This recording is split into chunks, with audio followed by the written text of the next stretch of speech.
todos bienvenidos a un nuevo episodio del podcast Matemáticas EBAU, y hoy tenemos un invitado muy especial, María Viana, estudiante del grado de Comunicación Audiovisual de la Universidad Carlos III en Madrid. Antes de nada, un placer que estés aquí. Muchas gracias, chicos, a vosotros. Nada, y hoy vamos a hablar un poco sobre si realmente está funcionando el sistema educativo en el que nos integramos todos nosotros y en el que muchos de vosotros también habéis pasado, ¿no? Entonces, esta es una pregunta que nos hacemos todos a diario y es una cosa que vamos a discutir en el podcast de hoy. Y nada, para empezar, María, ¿cuál es tu opinión sobre este tema? ¿Cuál es tu visión general sobre si realmente funciona el sistema educativo o no? A ver, hay muchas cosas que funcionan en el sistema educativo, pero realmente destacan las que no sobresalen las que no funcionan, porque se han hecho, yo no sé realmente cuántas leyes, pero se han hecho muchísimas leyes, y esta es mi opinión. Sinceramente creo que las han hecho gente que no ha pisado un instituto en su vida, pero como estudiantes nosotros creo que también tenemos el deber de hacer notar eso a la sociedad en general. Pero sí, volviendo a lo que me preguntabas, es un hecho que el sistema educativo tiene muchos errores y hay cosas que hay que cambiar, ¿no? Y poco a poco, pico y pala. Totalmente. Nada, pues nada, lo mismo que decía María, que más o menos ya dije mi opinión un poco en el primer episodio, y que sí, que muchas veces se nos ha dicho que el sistema educativo está un poco anticuado, que realmente yo me lo creo, y sí, realmente creo que es algo que deberíamos de actualizar, aunque sea un poco, y que cada ley que sale tampoco es que nos aporte muchas cosas nuevas, y yo creo que hay que darle una vuelta de rosca, y a lo mejor un personal un poco más joven o un poco más empático con los alumnos, que a día de hoy sí que es verdad que la gente que organiza todo esto puede que ya se desfase un poco de edad, y que el sistema educativo en su momento funcionaba de una forma, pero los jóvenes de hoy en día funcionen de otra. Y yo creo que eso es también algo a tener en cuenta. Claro, ahí lo que estás mencionando es básicamente hay que ajustar la condición temporal, digamos, la situación del tiempo. Estamos en el siglo XXI, hay que introducir las tecnologías, hay que introducir, pues, teléfonos móviles en las clases no deben de ser prohibidos. Es una fuente de información que es muy importante, algo que no tenían hace 20, no hay que echarle mucho, hace 20 años no tenían ese tipo de facilidades, ¿no?, de conseguir esa información con esta rapidez, y yo creo que sí que es algo que debe normalizarse, ¿no?, entre el alumnado. Ahora que hablamos de los móviles, yo creo que a día de hoy, a no ser que tengas un profesor que sea un poco más joven, que no tiene por qué, que o sea, puede tener un profesor de 50 años y tenga una mentalidad más joven que uno de 20, pero me refiero que por lo general, cada vez que venía un profesor joven, por lo menos a nuestro instituto, se le veía más suelto con el tema de móviles. O sea, no era un problema, sino era una ventaja, ya sea como por ejemplo ahora el tema de los Kahoot, que está muy de moda ponerlo en las clases, o el uso del móvil repentino en clase para buscar algo específico. O sea, no es malo. Realmente yo creo que eso es algo, ya que tenemos esto, en vez de demonizar los aparatos y de decir no uséis aparatos en clase, sino lo tendríamos que utilizar para, ¿cómo decirlo?, para aportar, y no para que sea algo malo, vaya, desde mi punto de vista. Pero ya no solo, o sea, lo de los profesores jóvenes que tú dices, ya no solo desde el punto de vista de los móviles o de los aparatos electrónicos, sino de la propia forma que ellos tienen de dar clase, ¿no? Ellos han tenido otra educación, ¿no? Algunos de ellos ya fuera de lo que era el sistema de la dictadura, ¿no?, de la educación de la dictadura, y tienen otra visión de cómo dar las clases, entienden en parte cómo los alumnos, las nuevas generaciones, porque no, esto se trata de un cambio generacional. Nosotros tenemos una visión de la educación completamente distinta. A nosotros nos enseñan cosas distintas que a nuestros padres, por ejemplo, les enseñaron.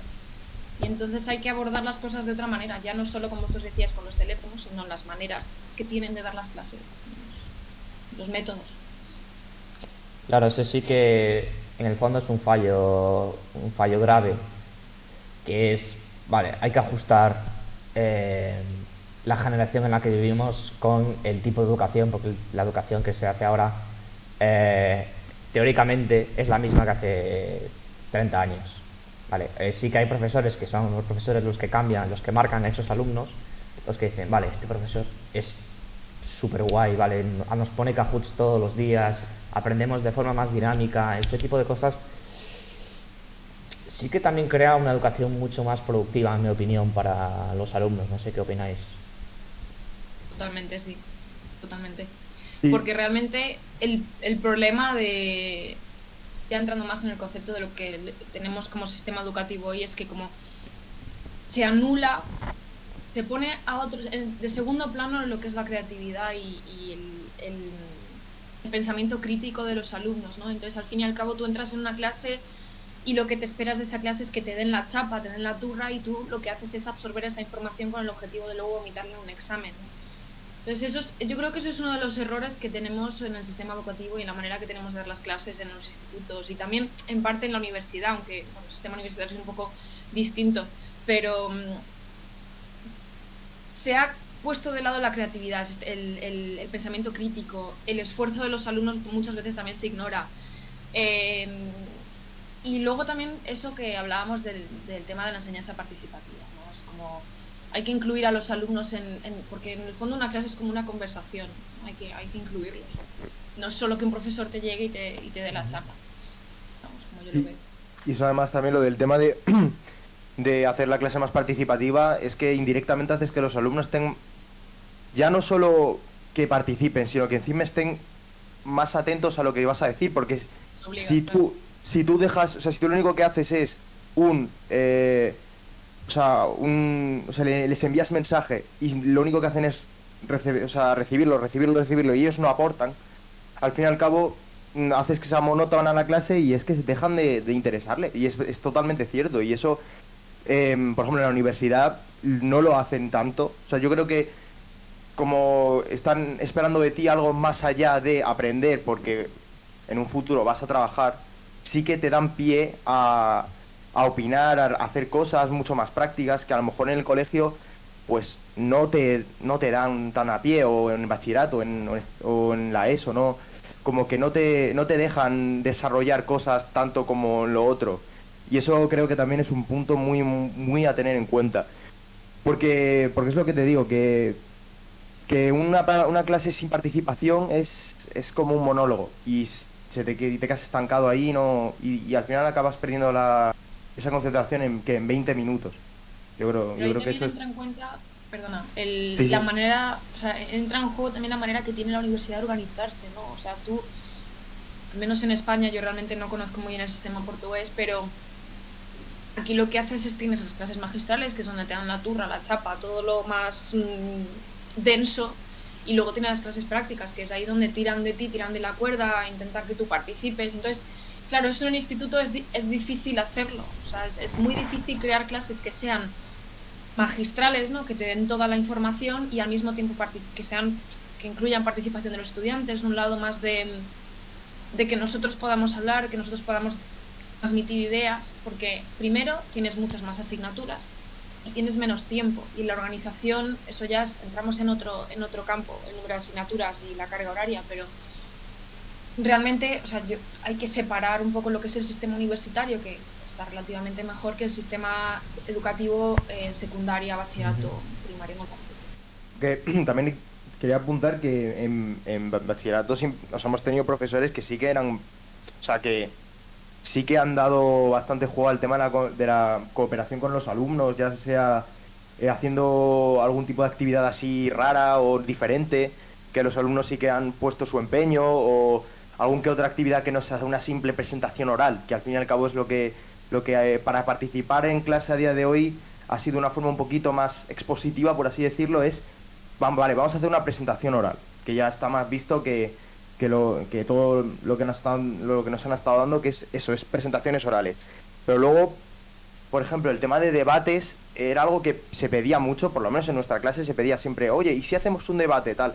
Pero al fin y al cabo suele ser algo que está bien, porque es dar argumentos y expresar tus opiniones de una forma, o sea, mucho más formal, y de una forma así que no sea de atacar, sino de dialogar. Y no nos hacían caso, por lo menos en nuestra, o sea, hecho poquísimos debates y los hemos pedido bastante porque nos gustaba el hecho de hablar, de debatir, sobre todo con otras personas que no tenían nuestra visión. Y eso como que no se hace. Y luego yo creo que eso es uno de los puntos más importantes de la educación, o sea, el saber defender tus ideas o el defender tu conocimiento. Y eso no lo han expresado tanto. Yo creo que eso es algo importante, la verdad. Claro, la capacidad ahí de ser capaz de construir un pensamiento que, vale, vamos a... Exactamente, esa capacidad es algo muy importante que sí que debe ser construida por el sistema educativo desde que somos muy, muy pequeños, porque esa es una habilidad que va a ser exigida, pues, sea lo que sea en el sistema universitario y sea ya en un posterior trabajo, ¿no?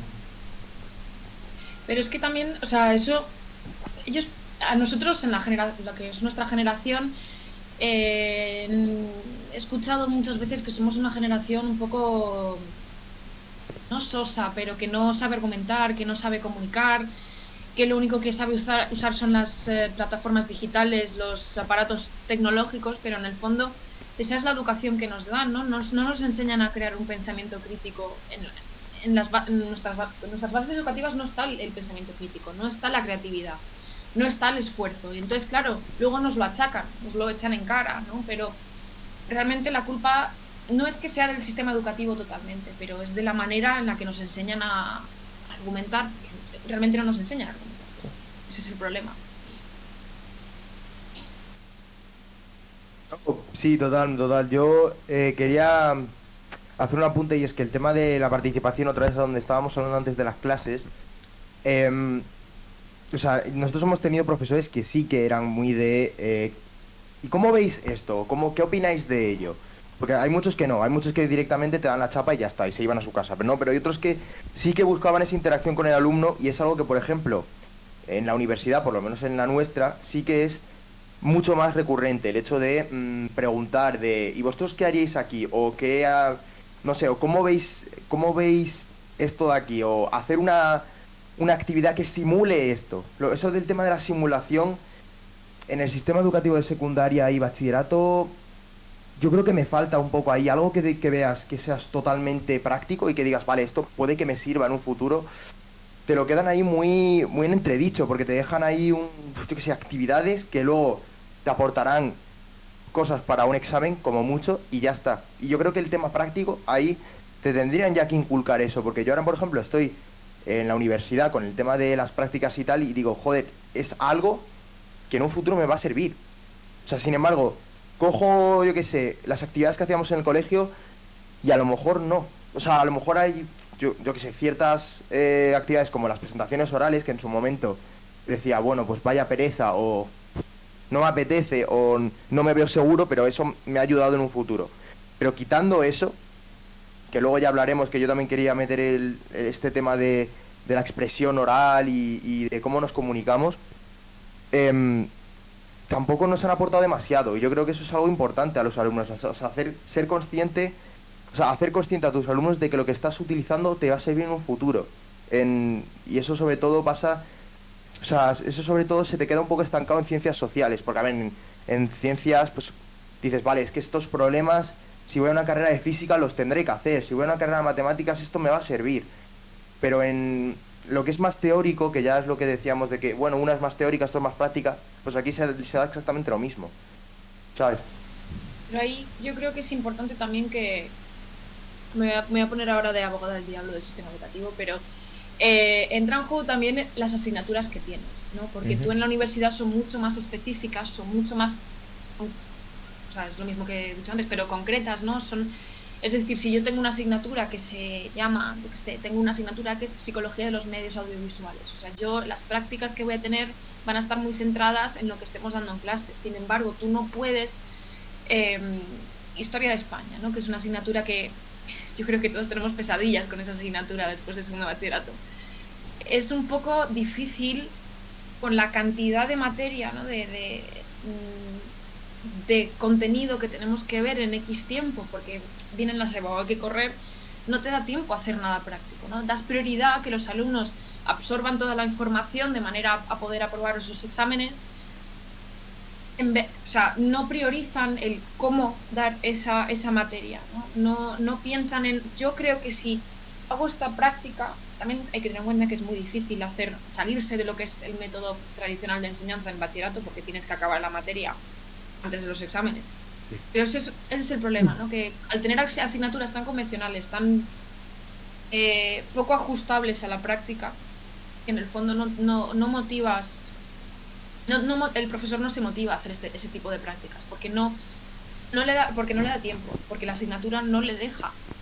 Es un poco en ese sentido. Bueno, sí, también he de decir que depende de la asignatura. O sea, en Historia de España, que lo que puedes hacer que son comentarios de texto, así de forma más práctica, o yo qué sé, aunque también me acuerdo que en primero de bachillerato sí que hicimos, o en cuarto de la ESO, ya ni me acuerdo, sí que hicimos algo así como, estábamos hablando de si, era como un debate entre dos personas de si utilizaríamos las bombas nucleares o algo así, no me acuerdo muy bien cómo era como... No, las bombas nucleares no, me he equivocado, no, la bomba atómica, ¿no? La Constitución. No, pero antes, te estoy hablando de otro, o sea, cuarto de la ESO, creo, que estábamos hablando de si utilizaríamos o sea, la bomba atómica con tal de ganar una guerra y arrasar todo un país, por ejemplo, creo que era algo así. Unos decían que sí, otros decían que no. O sea, yo creo que esas cosas en cuarto de la ESO lo hacíamos porque a lo mejor no teníamos tanta prisa, que eso luego también puede ser algo que se puede cambiar, en plan, lo que viene siendo lo extenso que puede ser algo, lo que pueden ser los temas y cómo los das. Yo creo que eso también, es que eso es lo que te digo, genera un interés en el alumno eso es un fallo. al 100%. Eso es un fallo. O sea, no hay por dónde cogerlo, es un fallo la cantidad de contenidos que se tienen en segundo de bachillerato, sobre todo para prepararte para unas pruebas que en mitad de las asignaturas no te van a servir en un futuro.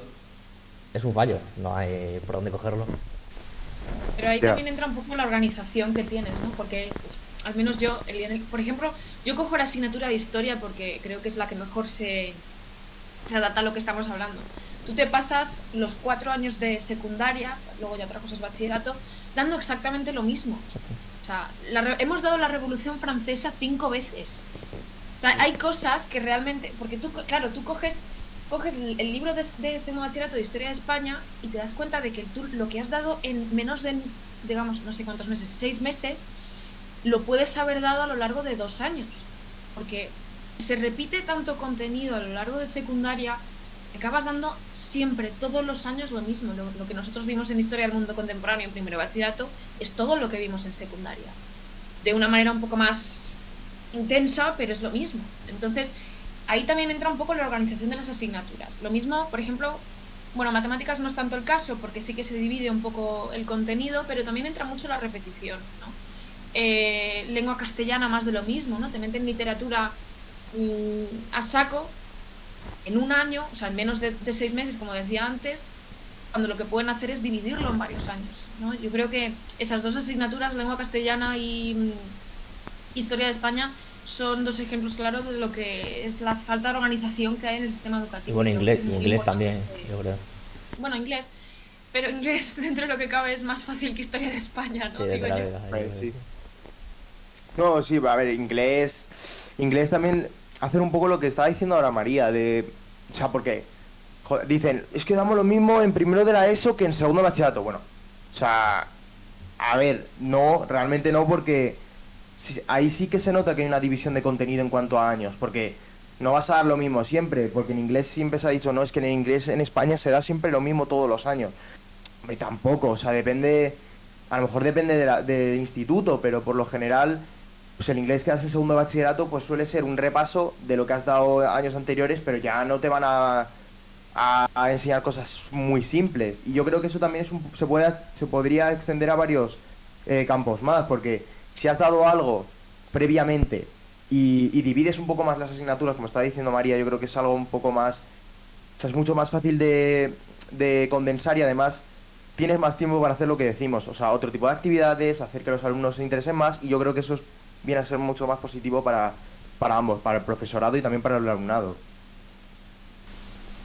En ese sentido, yo creo que la manera de trabajar las lenguas en los institutos es un poco... digamos, a ver, yo tampoco no tengo un curso en magisterio, no soy ministra de Educación, pero he estudiado 4 lenguas en el instituto y creo que se hace una aproximación un poco errónea, porque tú al fin, por ejemplo, francés, te pasas 6 años dando francés y en el fondo no aprendes nada. No sabes hablar francés después. Entra, Pasa a la aquí gente. entran otras cosas que también importan, por ejemplo, la motivación de los profesores, ¿no? Que muchas veces falla y muchas veces la desmotivación que tienen ellos nos la pasan a nosotros y dices, bueno, ¿para qué me voy a esforzar en una asignatura cuando el profesor tampoco demuestra ningún tipo de esfuerzo, ¿sabes? Entonces, claro, cómo estudiamos las lenguas se puede cambiar de método porque no hablas, no comunicas. Y hay que tirar, por ejemplo, en España el nivel de inglés yo noto que es un poco inferior al que hay en Portugal, ¿no? Creo que se da de una manera equivocada porque no tiran de nosotros para hablar, no nos dejan hacer presentaciones orales, se nos repiten los condicionales todos los años, ¿no? Hacemos siempre los mismos tipos de ejercicios, los exámenes al fin y al cabo son muy básicos para el nivel de inglés que tenemos, ¿no? Y hay que fomentar como la creatividad en los idiomas, la expresión oral, ¿no? Es fundamental. Entonces, no solo para el lenguaje, sino para todo el resto de asignaturas. Y aquí entra también en juego la desmotivación estudiantil, porque si no tiran de ti, tú tampoco vas a tirar de ti. Claro, yo creo que poniendo los contenidos como se ponen en casi todas las asignaturas, por ejemplo, que vuelvo a poner matemáticas,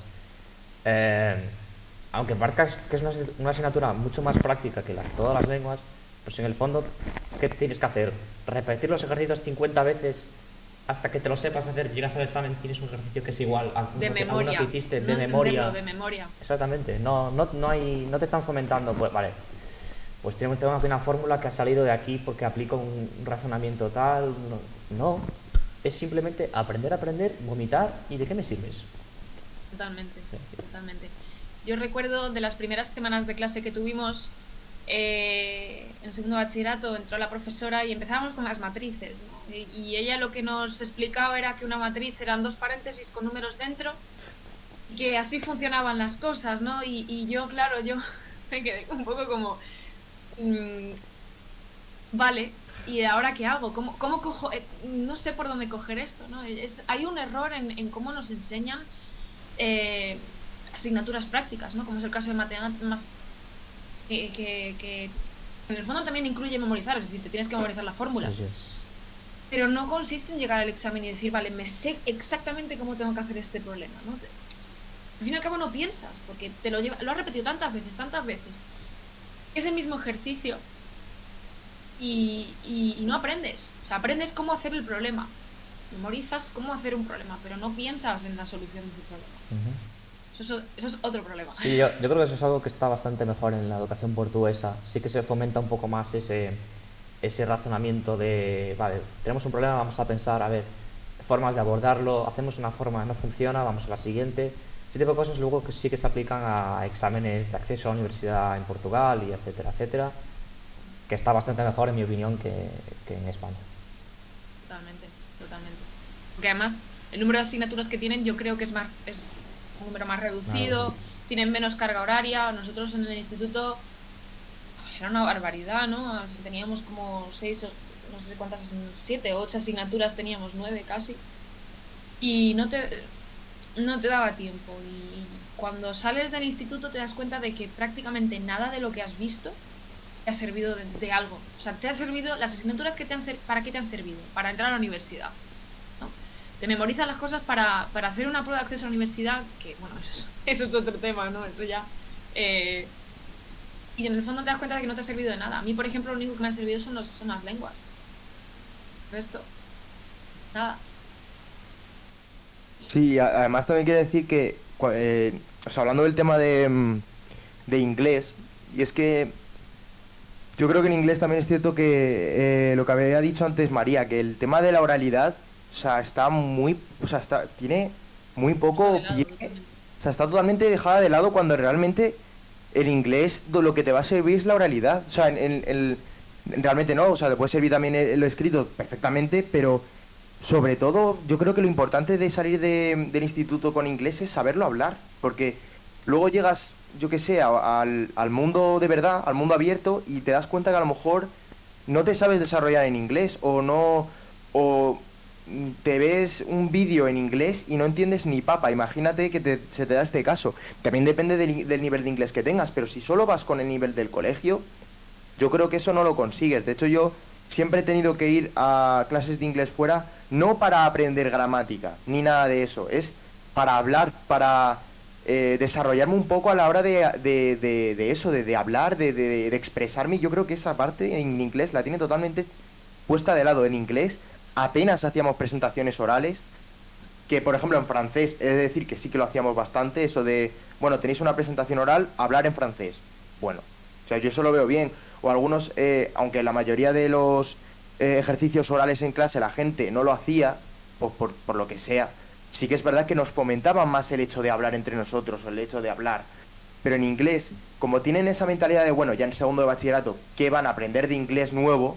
Pues no nos ponen a hablar. O a lo mejor hacíamos una presentación al curso, o sea, una presentación al trimestre, que la gente se la aprendía y lo soltaba.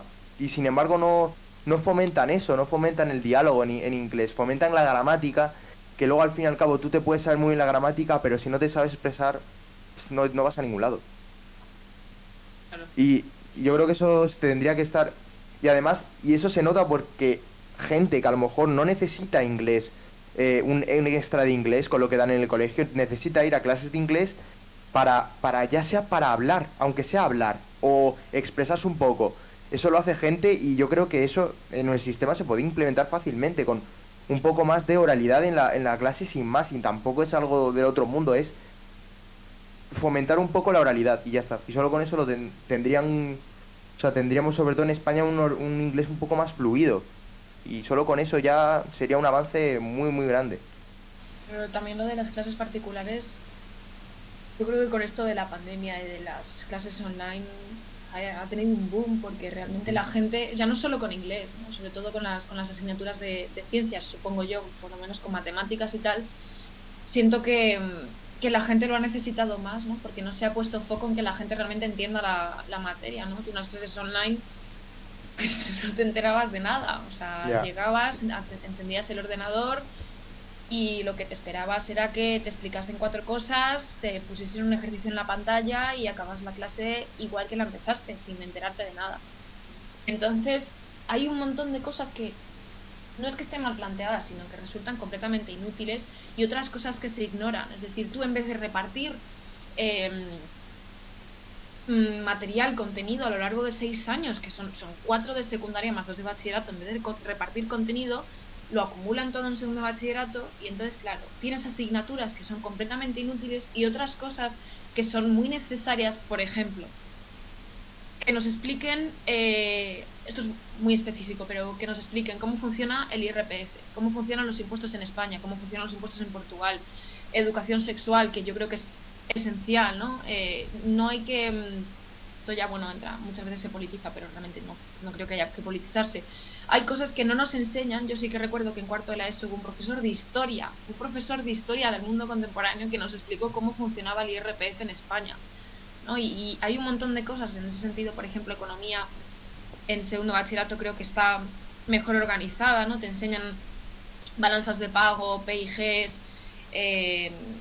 etcétera, ¿no? Pero sí que hay cosas que estudias que son inútiles, que no te sirven para nada, y luego hay cosas que son esenciales para tu futuro, ya no solo como profesional en X, ¿no? O trabajador en X, sino como persona, como ciudadano, que pues que no te lo enseñan.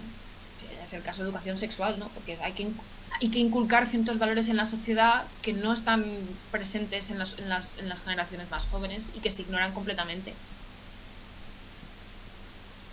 Y yo iba a aportar que lo de la educación sexual creo que es algo que a lo mejor no tendría que ser como una asignatura aparte, ni mucho menos, sino una aportación, aunque sea una charla por año, por ejemplo, que a nosotros a veces sí que eso nos ha dado alguna charla, pero normalmente era una charla en clase de un profesor que decía, vale, os voy a explicar esto. Pero era como, por ejemplo, me acuerdo que en tercero de la ESO nos dio el profesor de biología, ¿no? O sea, cuando estábamos explicando lo del tema de la reproducción, dijo, pues voy a aprovechar y voy a dar un poco de educación sexual. Eso está genial.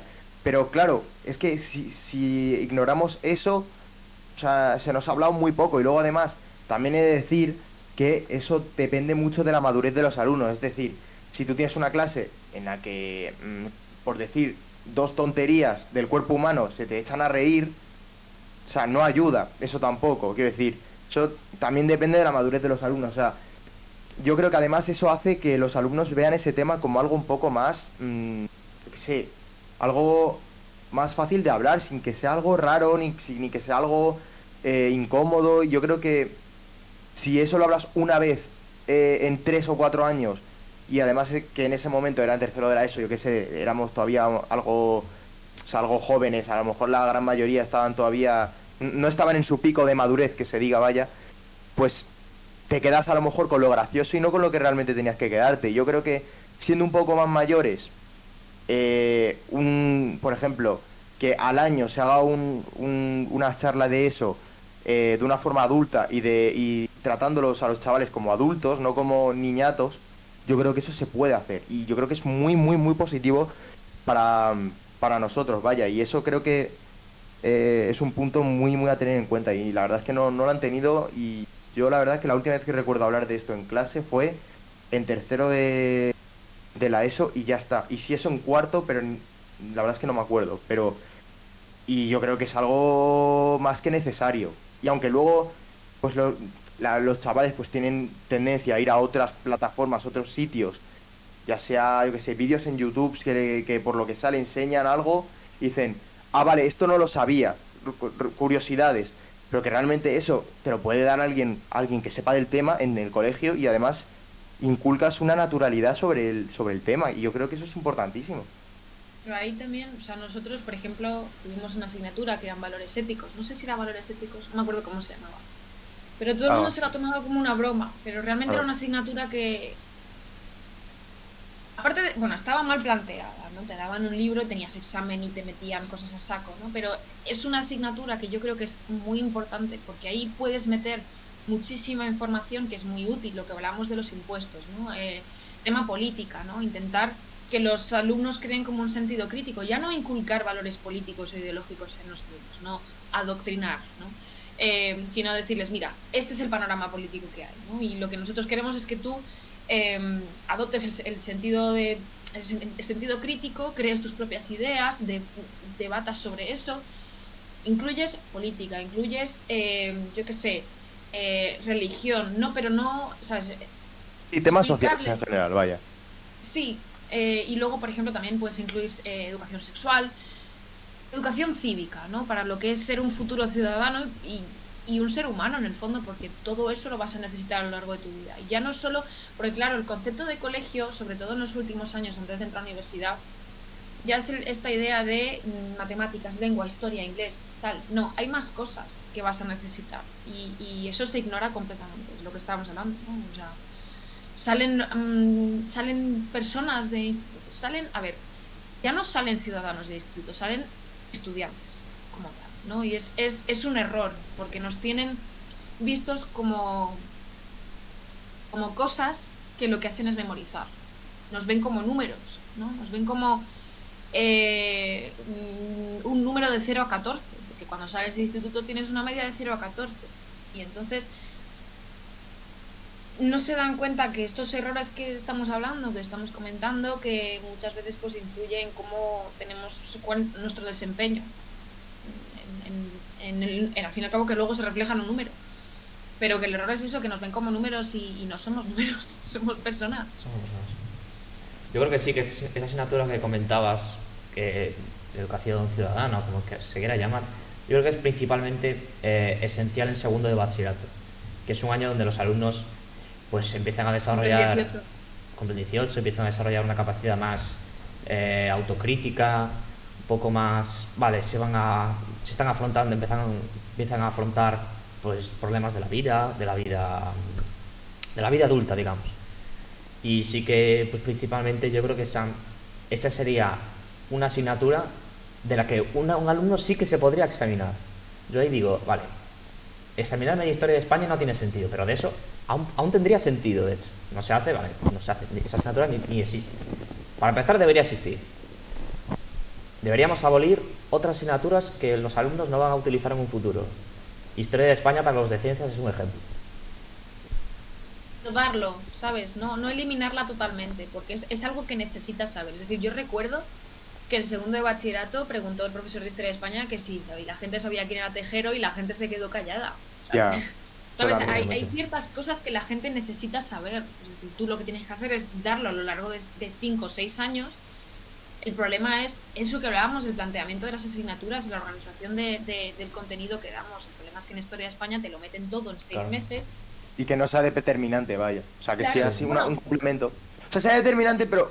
O sea, ya me entiendes, que no sea un estrés, que sea algún complemento, más bien. Yo no lo Porque- pondría De alguna- elevado, a ver. esa asignatura. Claro. Porque que yo, De alguna que yo manera dependa de esa nota para entrar en... Perdón. Para entrar en matemáticas, pues estaría feo. Por ejemplo. Claro. Ya. Hay que restringir lo que cada alumno necesita. En ese sentido, yo creo que el sistema portugués está mucho más. Está mucho mejor organizado. Porque se especializan en asignaturas que realmente necesitan para su carrera universitaria. Nosotros no. Nosotros nos meten millones de asignaturas que no vamos a necesitar.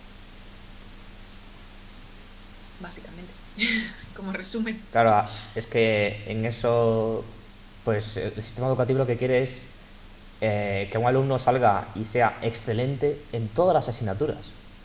O sea, no es que sea un absoluto genio en lengua, que tenga una capacidad de escribir un libro que sea nivel de Cervantes 2.0, no, a eso le da igual. Con que tenga un 10 es suficiente. No hace falta que tenga un 15 o que tenga una Totalmente. capacidad de expresarse impresionante. Y eso, pues ahí se está desaprovechando muchísimo tiempo, pues en relación a ese nivel de Cervantes 2.0. Ese alumno se podría dedicar a escribir libros desde que tiene 18 años, pero igual no puede porque tiene que estudiar para la selectividad. Es un desperdicio de tiempo, en mi opinión. Totalmente. A ver, de alguna manera hay que hacer una especie de, o sea, hay que ver quién entra en las universidades, ¿no? No Claro, cualquier persona eso. tiene el nivel para entrar a la universidad, luego también entra, pues eso, la manera que tenemos de... El problema es ese, cómo juzgamos a los... Cómo calificamos a los estudiantes de manera de decir, tú vas, tú no vas. ¿Sabes? Entonces, eso también lo que decías de que hay asignaturas, o sea, eso es justo lo que decías. Que en ciencias yo, por ejemplo, no necesito historia de España. No es que no necesites, es que ya lo que tú das en segundo de bachillerato ya lo podrías haber visto. Sí. Y entonces cuando estás en segundo de bachillerato haciendo los exámenes para selectividad, dices, me tengo que centrar pues en física, química y matemáticas, ¿no? O en biología si quiero hacer medicina. Pero claro, en España el sistema, pues no hay esa mentalidad. Hay sistemas educativos, ¿no? Es muy común que la gente haga comparación, por ejemplo, con el sistema educativo finlandés. O sea, es una mentalidad, los países nórdicos, ¿no? Tienen una mentalidad completamente distinta y yo creo que hay que tomar ejemplo a la hora de crear las leyes educativas. Hemos hecho 1000 leyes educativas y las personas, y no se ha tomado en ningún momento, y esto es muy difícil, yo también entiendo que no se haga, pero no se ha tomado en ningún momento la opinión de la gente que realmente está en los institutos, ¿no? Y Profesionales participa, claro. de la educación, los propios estudiantes, no se nos ha tenido en cuenta en ningún momento, ¿no? Y entonces ese es el error, yo creo, básicamente. Ujú. Sí, o sea, yo iba a decir más o menos lo mismo, que en ese sentido, pues también es verdad que durante segundo de bachillerato es muy difícil compaginarlo con otras cosas, aunque se pueda hacer, porque no es imposible, pero sí que es verdad que es un no parar y una constante carga de trabajo, y yo creo que nivelar un poco eso y hacer que ese segundo de bachillerato no sea un año tan extremo para los alumnos, o sea, es importante. Y sobre todo, si le puedes quitar asignaturas que ellos piensan que no les sirven para nada, hablábamos otra vez del tema de la motivación, o sea, se van a sentir mucho más en lo que tienen que hacer, que es asignaturas que le interesa sacárselas al máximo rendimiento. Ya sea si das matemática, pues sacarte matemáticas y física, y a lo mejor historia de España, que te interesa más de ciencias sociales, pues en ciencias sociales sacan la mejor nota posible porque te va a servir para tu futuro. Aunque yo he defendido que historia de España es algo importante de dar, que a lo mejor no de esta forma, pero que sea algo que la gente, o sea, lo estudie y sea consciente de ello. Sí, para que no se cometan principalmente errores del pasado. Eso es Lo que en mi opinión Claro, es lo más importante de esta asignatura. y no solo, y que luego en tu vida joven y en tu vida de dar opiniones, no des Claro. opiniones no fundamentadas, de decir incongruencias que a lo mejor no tienen nada que ver con lo que pasó en la historia de verdad. Y yo creo que eso también es algo importante, porque luego pasa que también los adultos en muchas situaciones tienen una visión de la historia que es totalmente errónea. Y ya no solo los adultos, sino gente joven, gente que a lo mejor dices, pues la verdad es que yo lo he estudiado, le dices a lo mejor, yo lo he estudiado y no me han dicho esto, o no lo he visto así en el libro. Y que luego cada uno depende de su opinión, la forma de ver la historia varía, que eso es normal, es una ciencia social y eso es lógico. Porque hay ciertas, o sea, cada uno tiene su opinión y es normal que cada uno vea de una forma u otra. Pero yo creo que eso, que precisamente en temas como lo de la historia, depende de que estés dando y que no, te interesa centrarte en una cosa u otra y no sobrecargar al alumnado, sobre todo en segundo de bachillerato, que es un año bastante estresante. Yo creo que para casi todo el mundo, si no el que más. O sea, para la gran mayoría de alumnos. Es muy estresante. Acaba... Esto, sobre todo que también, esto es un poco grave decirlo, pero se ha puesto muy de moda la salud mental, ¿no? Pero realmente es algo que ha estado con nosotros durante muchísimo tiempo y a largo plazo, segundo bachillerato puede tener un efecto muy negativo en la salud mental de los estudiantes. Nosotros pasamos mucho estrés, o sea, a ver, vamos a dar una buena noticia a los estudiantes de segundo bachillerato. Cuando acabas la SEBAU te das cuenta de que al final tampoco es así tan malo. No es para tanto. No, de No es verdad, para sí. tanto. Sobre todo porque una de las cosas buenas, de las pocas cosas buenas que tienes en un bachillerato es que las últimas 2-3 semanas de clase te ponen finales a saco. Entonces acabas ya preparándote un poquito los exámenes para la EBAU. Y como repites tanto, acumulas tanto, pues ya más o menos te lo sabes. Lo único que haces esas 2 semanas antes de la SEBAU es repasar. Porque es que tampoco te da tiempo a ponerte a estudiar, ¿sabes? No te da tiempo. Pero bueno, volviendo a lo que decía, yo es verdad que tiene un efecto muy negativo en la cabeza de los estudiantes.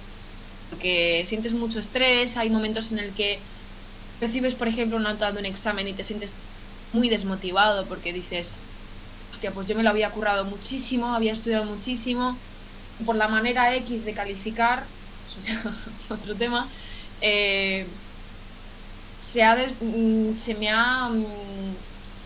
no se ha contado con mi esfuerzo. Yo creo que ese es el problema, es que no se tiene en cuenta el esfuerzo de los estudiantes. Y luego ya la manera de calificar, por ejemplo, o sea, es importante que se tengan en cuenta los errores ortográficos, pero por ejemplo en lengua castellana la manera de calificar los errores ortográficos es una barbaridad, ¿no? Acabas perdiendo muchísima nota, por dar un ejemplo. Entonces, de las cosas que hay que cambiar, por ejemplo, el sistema de puntuación. A ver, he de decir que en lengua castellana, que en segundo de bachillerato hagas errores graves de ortografía, o sea, yo creo que eso tienes que hacerlo de alguna forma, simplemente para que los alumnos, o sea, es que no, a ver, no es por nada, pero en segundo de bachillerato, si cometes errores ortográficos o, no sé, yo creo que eso tiene que ser calificable de alguna forma, creo. Pero O sea, imagínate, o sea, tú en un examen es como que, es lo que decíamos, estás vomitando, no estás pensando en lo que estás diciendo, entonces se te olvida muchas veces poner, yo qué sé, un acento.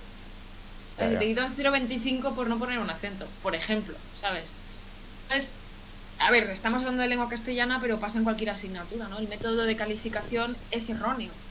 No tienen en cuenta el esfuerzo, no tienen en cuenta el valor, el sentido crítico, ¿no? Porque no tiran, o sea, tampoco te van a pedir tu opinión en X cosas, pero no tiran del hecho de que tú puedes tener una idea distinta a lo que te han enseñado.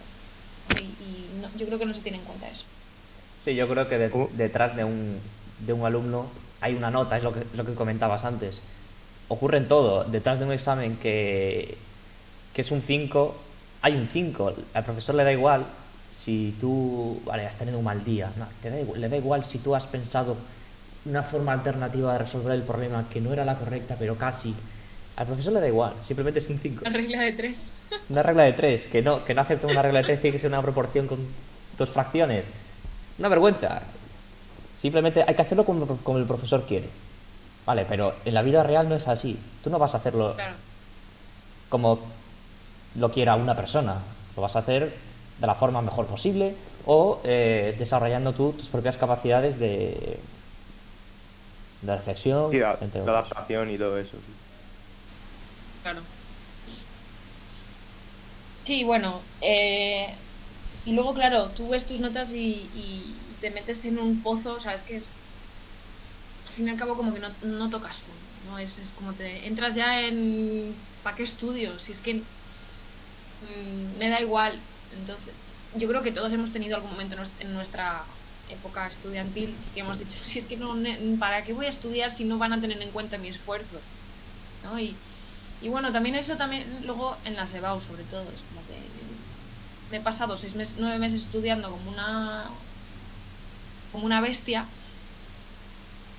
y no me voy a poner a estudiar ahora. Entonces, claro, luego sale lo que sale en la SEBAU muchas veces que no... Es que, a ver, Y al final es suerte, no sé, el la sistema SEBAU también, educativo ¿eh? está mal. Está mal en general. Como conclusión. Por eso tenemos tema el día de hoy, ¿no? No, sí, y también el tema de la BAU es impresionante lo de la suerte. La O suerte sea, lo es digo una- por mí, porque yo lo de la BAU tuve una suerte espectacular. Pero no por nada, o sea, bueno, a ver, eso depende, porque la verdad es que he de decir que no me tocó ni un tema que yo quisiera. También es verdad, ¿eh?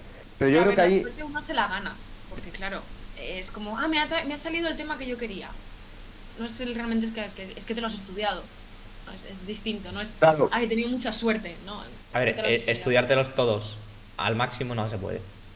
Pero también, a ver, eso. también tiene también en parte un plus de lo que le Un hablábamos elemento en... de suerte, sí.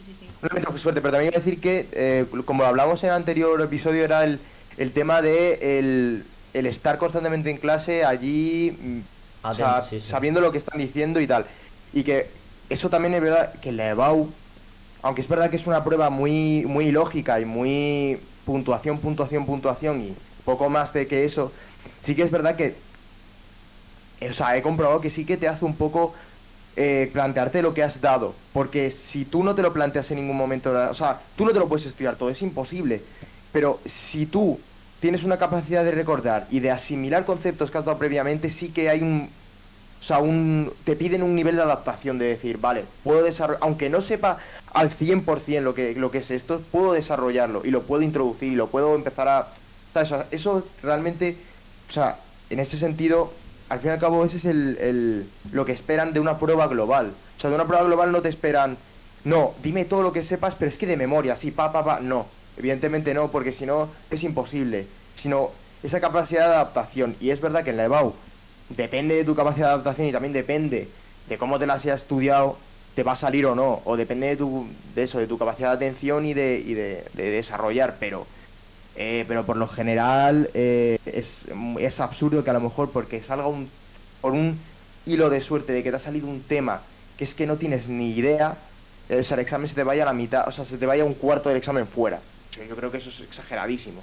Porque, o sea, es como todo el tiempo que has dedicado en eso te lo tiran por el desagüe y se te va el mundo ahí. Y eso tampoco es lógico. Y luego también, creo que también, o sea, hay que tener un poco en cuenta el nivel el nivel que nos piden la SEBO, ¿no? Tú te pasas segundo de bachillerato, ¿no? Yo creo que esto más entra en mi experiencia personal. Me pasas segundo de bachillerato los profesores contándote lo que tienes que hacer en la SEBA, ¿no? Cómo van a corregirte y lo que esperan de ti los correctores de los exámenes. Es decir, tú no...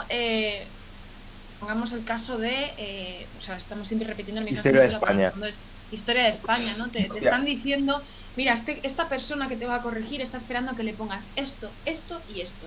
Una lista de citas bibliográficas. Es que eso es lo más surrealista que nos ha pasado, ¿no? Que te obliguen a memorizarte una serie de libros que no te has leído en tu vida. Pierde luz. Pero que como al corrector le gusta que incluyas eso, pues inclúyelo, memorízatelo. Aprenderte, o sea, es importante, ¿no? El aprenderte la lista de constituciones tal cual, porque a lo mejor hay un tema que te puede caer que es cuéntame las constituciones de la historia de España. O sea, hay ciertas cosas que a lo largo del curso de segundo bachillerato, primer bachillerato, te dan las clases según lo que el corrector de la SEBAU va a esperar de ti, o lo que te puedes encontrar en los exámenes, ¿no? Ya al final no es aprender una asignatura, es apréndete esto porque te puede caer así en los exámenes de esta manera y además te lo pueden corregir de esta manera. Entonces, sigue este guión, ¿no? Entonces es un poco... Hay que también tener en cuenta el nivel de exigencia que nos piden, muchas veces es distinto al que nos piden en segundo bachillerato, ¿no? Y entonces cambias toda tu manera de pensar y toda tu manera de aprender de primero a segundo bachillerato porque sabes que los exámenes de la EBAU van a tener un nivel de exigencia distinto al que has experimentado en los últimos años de secundaria. Y claro, todo da que pensar, ¿no? El sistema educativo que tenemos, de cómo nos califican, de cómo nos ven a los estudiantes. Al fin y al cabo Y luego, una cosa que suele pasar un poco por encima de la gente es que nosotros pensamos que los correctores lo saben todo. En plan, que los correctores, asignaturas como historia e inclusive asignaturas como matemáticas se pueden corregir mal. En plan, simplemente, vale, el corrector opina de una forma, igual tiene una orientación política tal que no les gusta nuestra opinión o cosas así que en el fondo están influyendo en su cabeza a la hora de corregir nuestros exámenes. En mi caso particular,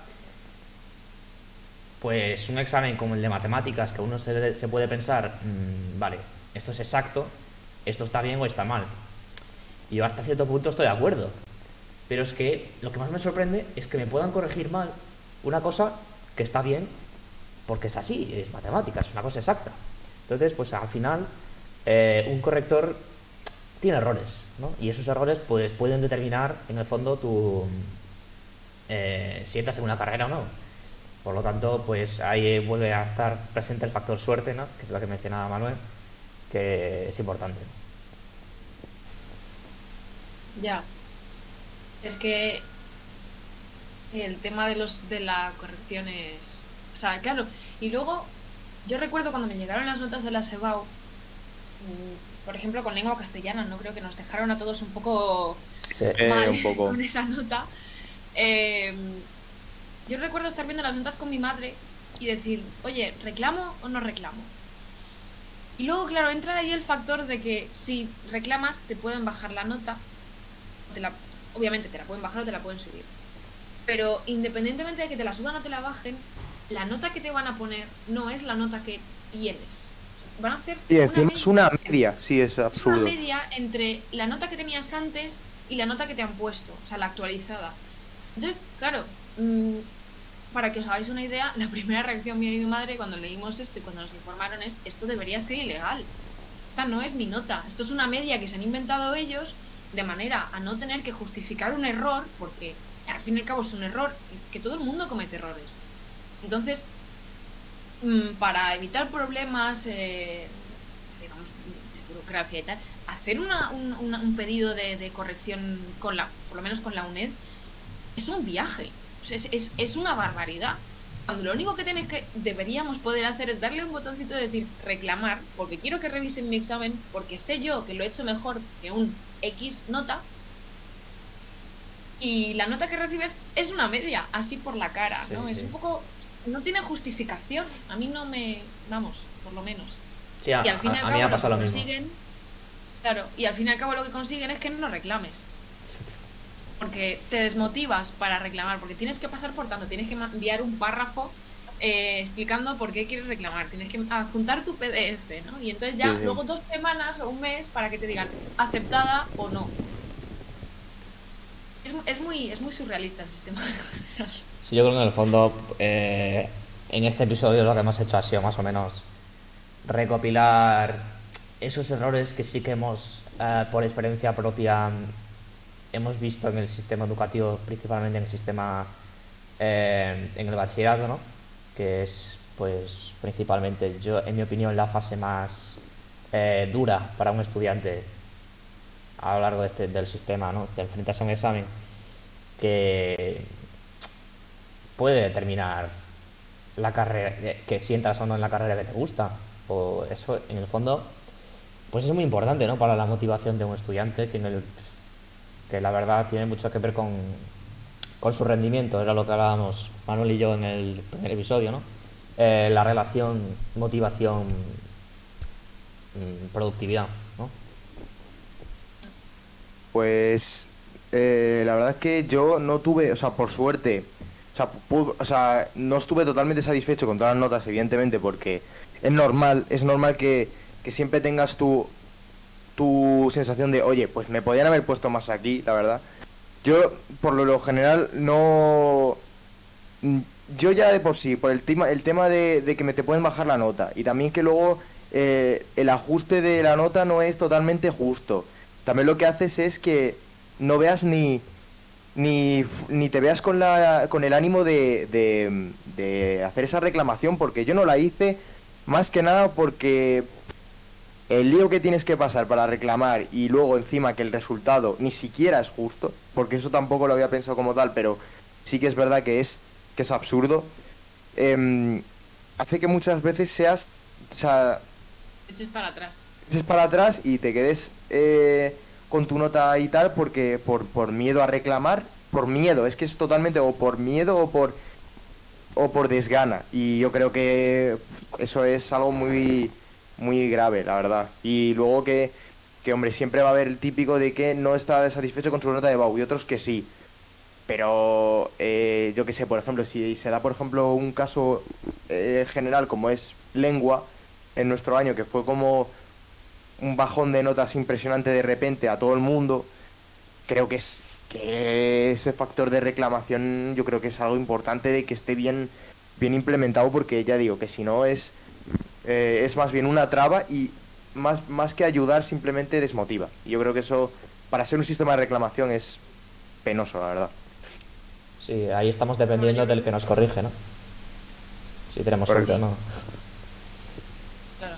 Pero bueno, yo creo que es importante que también destaquemos un poco el trabajo de algún sector de los profesores que intenta cambiar poco a poco lo que sea, ¿no? Porque nos hemos dado cuenta de la importancia que tienen.